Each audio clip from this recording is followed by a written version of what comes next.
Ketua Harian Kompolnas RI Irjen Purnawirawan Arief Wicaksono Suditomo memastikan proses penyidikan kasus polisi tembak polisi berjalan sesuai prosedur dan transparan. Sementara keluarga korban meminta Kapolri membersihkan institusinya dari anggota yang dianggap berkhianat pada Polri. Komisi Kepolisian Nasional Kompolnas menyambangi markas Polda Sumatera Barat kemarin.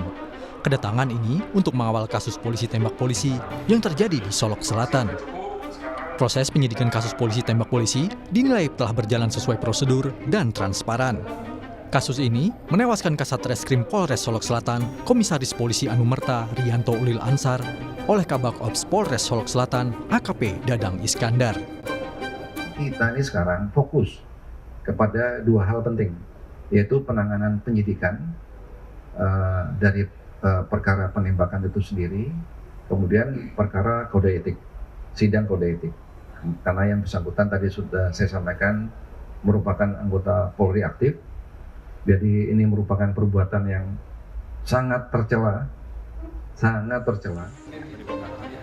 Kapolda Sumatera Barat Irjen Suharyono menegaskan akan terus melanjutkan penyidikan kasus tambang ilegal yang sebelumnya ditangani Kompol Anumerta Rianto Ulil Ansar.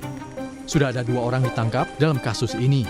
Begitu pula Kapolres Solok Selatan yang rumahnya ditembaki pelaku akan diperiksa. Sebagai atasan langsung, Kapolres Solok Selatan seharusnya mengetahui kegiatan anak buahnya termasuk dugaan konflik internal di dalamnya. Secara khusus kita belum bisa mendetailkan misalnya ada bagaimana kausalitas dan hubungan secara individual antara korban dengan pelaku. Ini juga masih kami dalami. Tentunya juga Kapolres Solok Selatan akan kami mintai keterangannya juga.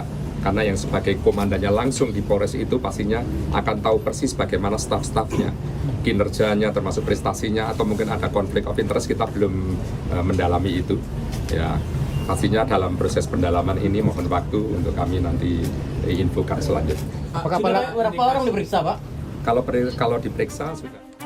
Kematian Kompol Anumerta Rianto Ulil Ansar di tangan rekannya sendiri menyisakan duka mendalam bagi keluarga dan kerabat. 3 bulan sebelum penembakan, Ulil sempat berpesan pada keluarganya untuk didoakan karena menjalin tugas yang cukup berat. Kala itu, Ulil diketahui tengah memeriksa kasus tambang ilegal yang ada di Kabupaten Solok Selatan, Sumatera Barat. Saat pemakaman, paman korban meminta Kapolri membersihkan institusinya dari oknum yang menyalahgunakan kewenangannya.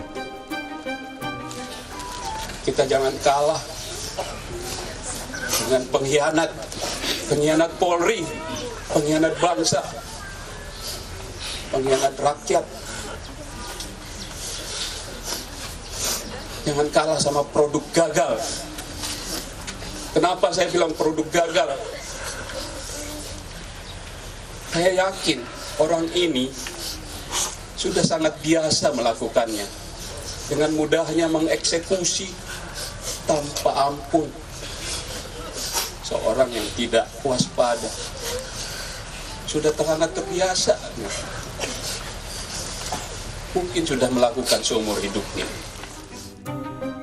Polisi diminta menuntaskan 2 kasus ini, yaitu kasus tambang ilegal yang diselidiki almarhum korban dan kasus pembunuhan oleh Kabak Ops Polres Solok Selatan, AKP Dadang Iskandar. Namun, di saat yang sama, polisi juga dituntut membersihkan diri dari anggota yang menjadi backing kasus kejahatan, termasuk tambang galian C ilegal itu. Tim Liputan, Kompas TV.